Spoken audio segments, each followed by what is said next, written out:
Hello there, sword friends. Today I'm going to tell you about this sword right here. It's an oddity from my collection, but one that I was compelled to tell you about because it's different and interesting than the other swords I've gotten from Museum Replicas Limited. I don't know if it's made by Windlass. I suspect it is, but then again, maybe it isn't. In any case, it was sold some time ago by Museum Replicas Limited, and it just seems a little bit more bedazzled and a little bit more refined than some of the other things I've gotten from them, so I felt compelled to share it. Anyway, before I ramble on about this particular one, the Chateauneuf-de-Randon, I'm probably massacring the name of the sword, but I will put what Museum Replicas has put in their description, in my description for this video down below. Do know before you watch the rest of this video that I bought this sword secondhand and not being asked to review it, and it has some characteristics that likely aren't the way it was sold. It's got some condition issues and usage and signs of blah blah blah. So keep in mind that not all of this is what you would have expected if you bought one new, but you can't buy one new anymore. You can only find them secondhand. So hopefully what I'm able to share gives you some insight if you were to find one, or if you just generally find my ramblings interesting. The other bit to note is that I'm not a student of historic European martial arts. Well, I do like sharp, pointy things, and they all kind of move in a similar way. There are a lot of differences between how you move them, and I don't study how to move this type of sword. So keep that in mind as you hear me drone on about swords. Anyway, as I mentioned, I will put the link, or rather the description that Museum Replicas provides for this sword in the description for this video down below, because it talks about how the sword got its name and a famous general in a battle and its time period, and I'm really tits on a board useless when it comes to talking about history, so I'm really not going to try. The point that I can drive in is overall quality construction and share with you some of it on camera, so I'm gonna focus on the strengths and do that. If you have any historical questions, feel free and throw them down below, and I'll see if I can't get them answered by somebody smarter than me. Anyway, on to the actual bits here. The first thing to look at here is this pommel. It's a hexagonal or octagonal. I can count because it has 8 sides. Anyway, it's a octagonal octagonal pommel, and overall the quality here is a little rough around the edges, which is pretty symptomatic of things I see from Windlass. It's not symmetrical. I don't know if that's capturing the medieval aesthetic or just shoddy craftsmanship. But in any case, this was not a very expensive sword in its time, though I think it was more expensive than other offerings offered. I think it was on the higher end side of things offered by Museum Replicas. Anyway, the other bit I noticed about this pommel here is that it has this etching in here, which is actually pretty well done. It doesn't bite into my fingers at all, which suggests it's probably not going to wear off really quickly. At least that's what it suggests to me. And overall, some redeeming factors that it has is that the edges are chamfered in such a way that it doesn't bite into your hands, at least not super uncomfortably, despite having kind of ledges and stuff. It's not wildly uncomfortable on the hands. And the transitions, how it meets up, is actually nice. But you can see it's just the actual shape, the actual casting or cutting out of this particular pommel is relatively uneven. It looks handmade in the in the not greatest sense to me personally. Now, some people might like this sense of handmade, lack of symmetry. A lot of medieval swords historically weren't symmetrical, at least from what I've been able to find, but I think from a modern context, people often expect them to be more symmetrical when they are a mass production piece emulating something historic or a historically influenced blade. Anyway, here's the pommel. The other bit to note about this particular pommel is that it is, let's not stab my wall, it is peened. Focus, come on.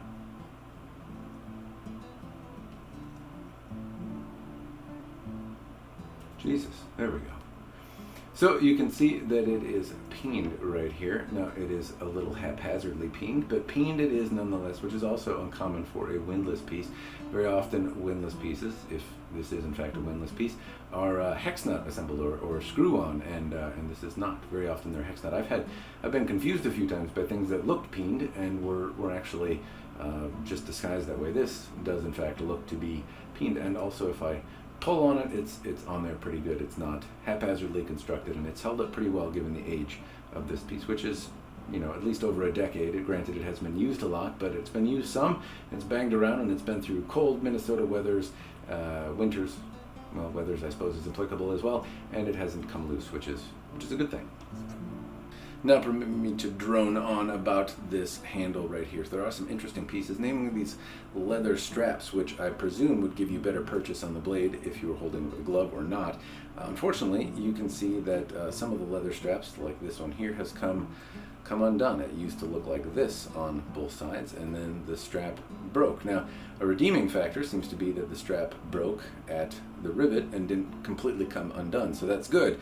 However, the leather is not super strong, and so if you were to use this sword a lot, I would expect that these are going to go away. I haven't seen really a mass reproduction sword put this type of handle together in a way that seems to hold up well. Albion makes one in the Cavalier sword, or anyway. There are some examples like this that seem to hold up better, but I haven't seen them on cheaper swords. This is more or less a bedazzlement that is aesthetically nice, but I don't think really suits function if you're not going to back it up with quality materials, which I don't think this is. The leather underneath it, though, has held up pretty well. It has this seam in it. Now you can also notice from this side that it doesn't have a swell or particularly interesting profile on the handle, but it's elliptical in shape, it's easy to index, and this seam has held up pretty well over time. I'd also note that the transitions between the crossguard and the pommel, where the grip meets, don't overlap. They're overall pretty well done, and there's not a bunch of gunk and stain all over the rest of the furniture components, which sometimes can be the case. Likely that's due to how this is assembled, but nevertheless, it overall feels pretty solid, and the leather underneath has held up. The leather, incidentally, on this grip matches the leather on the scabbard, and overall it makes a pretty handsome package, but I'll talk about that in just a second. If I move on to the crossguard, this is shapely and simple. It's probably a little denser than it needs to be, but it has some nice profiling and detail on it. It's a pleasant enough looking crossguard. Again, I like how this transition meets up. It doesn't overlap significantly. A lot of times I can see, well, less elegant transitions on windlass pieces or pieces from museum replicas than this. Again, these are not terribly expensive swords, so this little attention here is appreciated. Now, whether or not you like the actual crossguard itself is, I suppose, subjective, but I like it. I think it's handsome. Another bit I often harp on when it comes to crossguards is this little section right here where the crossguard meets the blade, and I like to see when they don't have any gaps around them, and this one certainly does. Now, from a historic perspective, you may see gaps, and how much this bothers you is really, I suppose, a subjective anal retentive thing, but I like to see no gap. This one has one. For this price point of sword, it doesn't necessarily bother me, and it's also symmetrical and even, and doesn't really look that bad for the gap itself. The next thing I want to talk about is the scabbard, and one thing I like is this metal piece around the mouth of the scabbard. It lines up with the crossguard, not something unexpected in a sword of this price point, but I do think this overall is a pretty handsome package and handsome look. It lines up, the transitions look nice, there's not anything overlappy or that gets caught or hurts.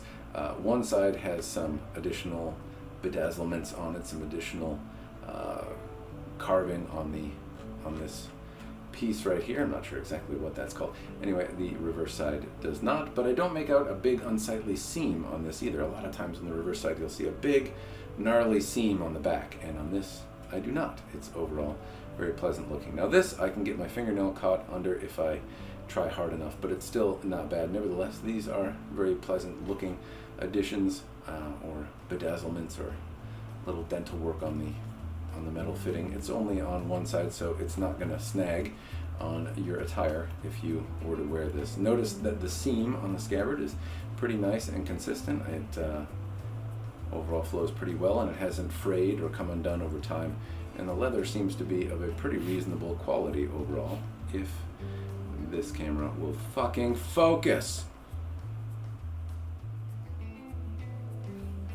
Good. Okay.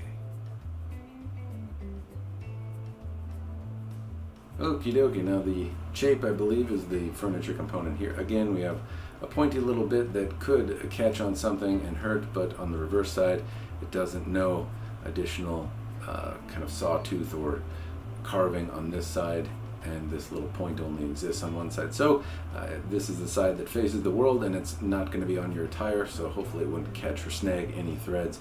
Overall, though, I think it's a very handsome looking scabbard. I like the metal components, and I think it is very pleasant looking. I can zoom out here and hold this tight, but I don't really have to because it doesn't fall out. I can shake it. It doesn't have a lot of rattle, at least for most museum replica style scabbards, and it doesn't doesn't just tip over and fall out. So Scabbard seems to match look and function pretty well.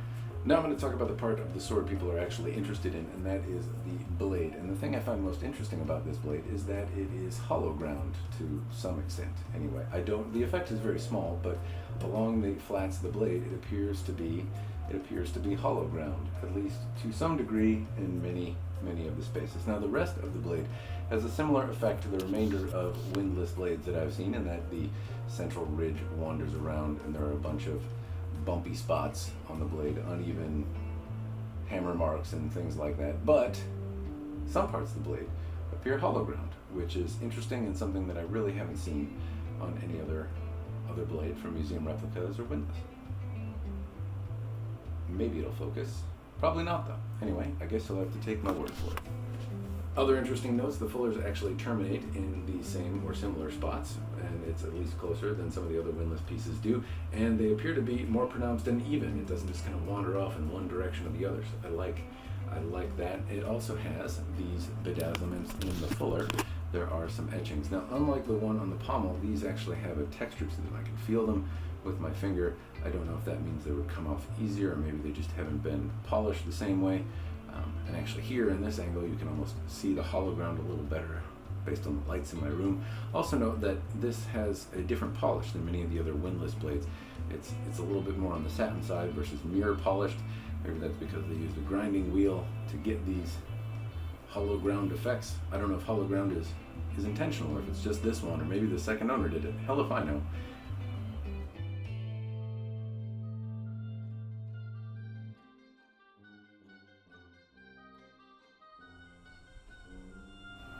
Now we'll share the dimensions and all of that with you, but I'm not going to really go through and do the whole weapon dynamics computer thing. What I will say though is that this sword feels much less clubbish than other pieces that I've had from windlass. I've had similar arming swords or single-handed swords and bastard swords and long swords and a myriad of different pieces from windlass. And one thing that's been consistent, while they are a good value product and they seem to be durable and functional, they often are a little brutish. They're a little on the heavy side.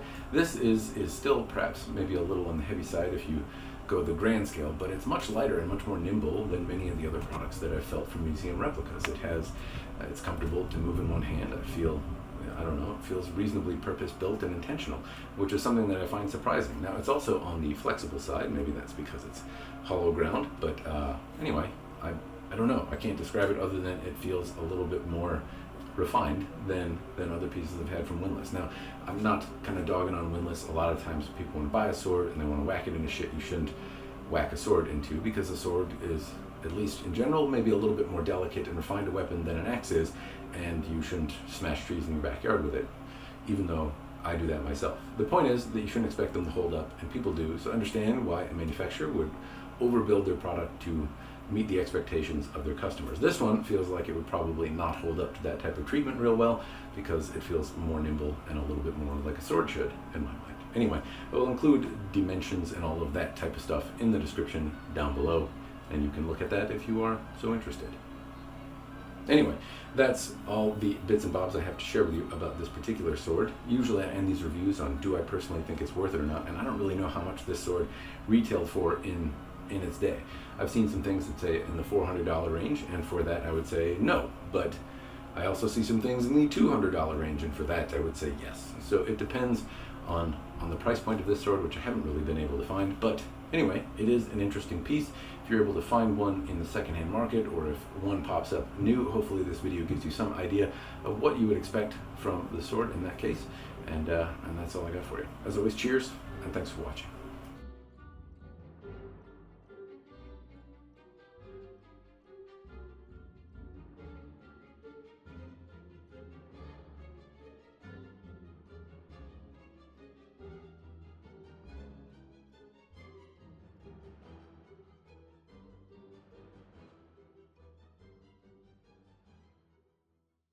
It's a region in France and has to do with a famous battle, and if you've watched any of my other reviews, you know I'm tits on a board useless when it comes to history. There are some interesting bits and bobs about it. One is the hard to pronounce name. No, I'm kidding, that's not really that interesting. But the other owner. So I'm not really going to cut anything with it because I don't know exactly how much it's been impacted by anyone else's fuckery outside of whoever made it. God damn you, piece of shit. Stop fucking focus. Fuck you. Fuck you. Again, that's why I find it interesting. Maybe you'll find something else interesting. The interesting bit about this one is that it is, well, that's what I fucking hate.